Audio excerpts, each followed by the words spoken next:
दोस्तों, भगवान को आपके धन की कोई आवश्यकता नहीं है। भगवान तो सर्वस्व के स्वामी हैं। उन्हें आपके धन की क्या आवश्यकता।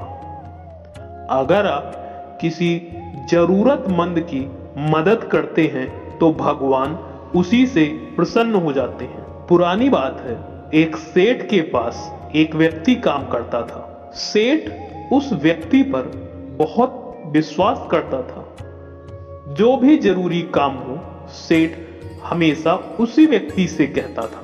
वह व्यक्ति भगवान का बहुत बड़ा भक्त था।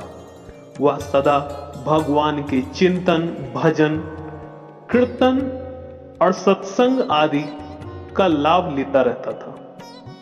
एक दिन उसने सेठ से श्री जगन्नाथ धाम यात्रा करने के लिए कुछ दिन की छुट्टी मांगी।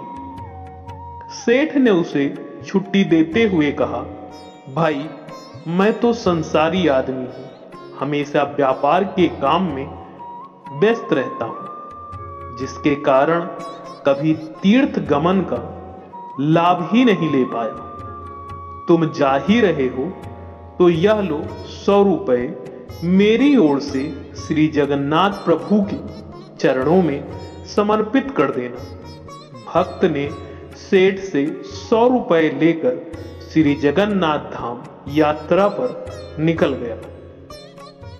कई दिन की पैदल यात्रा करने के बाद वह श्री जगन्नाथपुरी पहुंचा। मंदिर की ओर प्रस्थान करते समय उसने रास्ते में देखा कि बहुत सारे संत, भक्तजन, वैष्णवजन हरि नाम संकीर्तन बड़ी मस्ती में कर रहे हैं। सभी की आंखों से अश्रुधारा बह रही है। सब जोर जोर से हरि बोल बोलते हुए चले जा रहे हैं। संकीर्तन में बहुत आनंद आ रहा था। भक्त भी वहीं रुककर हरि नाम संकीर्तन का आनंद लेने लगा। फिर उसने देखा कि संकीर्तन करने वाले भक्तजन इतनी देर से संकीर्तन करने के कारण उनके होंठ सूखे हुए हैं। वह दिखने में कुछ भूखे भी प्रतीत हो रहे हैं। तो उसने सोचा, क्यों न सेठ के 100 रुपए से इन भक्तों को भोजन करा दूं। उसने उन सभी को उन 100 रुपयों में से भोजन की व्यवस्था कर दी। सबको भोजन कराने में उसे कुल 98 रुपए खर्च करने पड़े। उसके पास 2 रुपए बच गए। उसने सोचा, चलो अच्छा हुआ 2 रुपए जगन्नाथ जी के चरणों में सेठ के नाम से चढ़ा दूंगा। जब सेठ पूछेगा तो मैं कह दूंगा कि पैसे चढ़ा दिए। सेठ यह थोड़ी ना पूछेगा कि 100 रुपए चढ़ाए।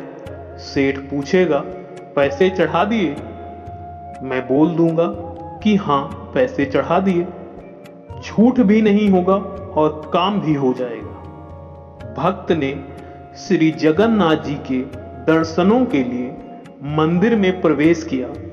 श्री जगन्नाथ जी की छवि को निहारते हुए उसने अपने हृदय में उनको विराजमान कराया। अंत में उसने सेठ के 2 रुपए श्री जगन्नाथ जी के चरणों में चढ़ा दिए और बोला, यह 2 रुपए सेठ ने भेजे हैं। उसी रात सेठ को स्वप्न आया। स्वप्न में श्री जगन्नाथ जी आए, आशीर्वाद दिया और बोले, सेठ, तुम्हारे 98 रुपए मुझे मिल गए हैं। और यह कहकर श्री जगन्नाथ जी अंतर ध्यान हो गए।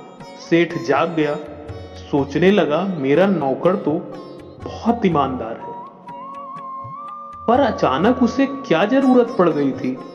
उसने 2 रुपए भगवान को कम क्यों चढ़ाए? उसने 2 रुपए का क्या खा लिया? उसे ऐसी क्या जरूरत पड़ गई? सेठ ऐसा विचार करता रहा। काफी दिन बीतने के बाद जब भक्त वापस आया और सेठ के पास पहुंचा, सेठ ने कहा कि मेरे पैसे जगन्नाथ जी को चढ़ा दिए थे। भक्त बोला, हाँ, मैंने पैसे चढ़ा दिए थे। सेठ ने कहा, पर तुमने 98 रुपए क्यों चढ़ाए? ₹2 का तुमने क्या किया? तब भक्त ने सारी बात बताई कि उसने 98 रुपए से संतों को भोजन करा दिया था और ठाकुर जी को सिर्फ 2 रुपए चढ़ाए थे। सेठ सारी बात समझ गया और बहुत खुश हुआ और भक्त के चरणों में गिर पड़ा और बोला, तुम धन्य हो, तुम्हारी वजह से मुझे श्री जगन्नाथ जी के दर्शन यहीं बैठे बैठे हो गए।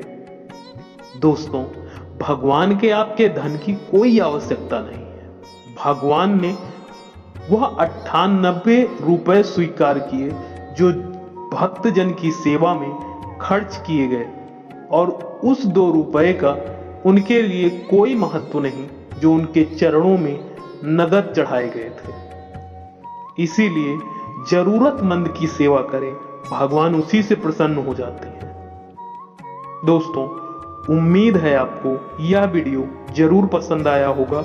वीडियो पसंद आया तो चैनल को सब्सक्राइब करें, वीडियो को लाइक और शेयर करें। धन्यवाद।